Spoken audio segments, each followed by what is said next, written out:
So, ayan guys, wala akong magawa guys. So, natutulog pala si Kara tsaka Mikay guys.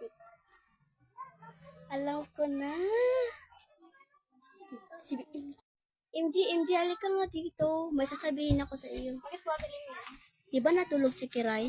Oo po. At saka si Mikay? Mm. Halika, may sasabihin ako sa iyo. Ato, matatawa ka talaga. So yun nga guys, natutulog si Kiray tsaka si Mikay. So gawin natin yung ating pamamatawa sa ating mga fans. Okay, let's go. So ito yung gagawin natin dyan. Ito, natutulog naman silang dalawa. So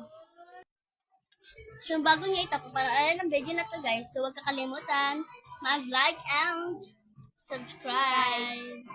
So ito lang gagawin natin. Ayan na, like mo na, subscribe mo na. So, gawin na natin. Ito ang gagawin natin, UG.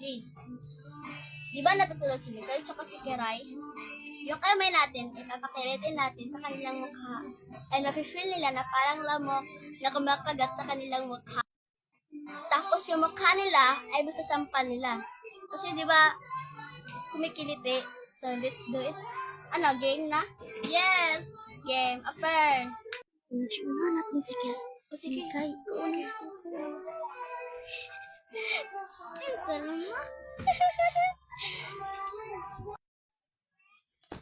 Uy. Sige.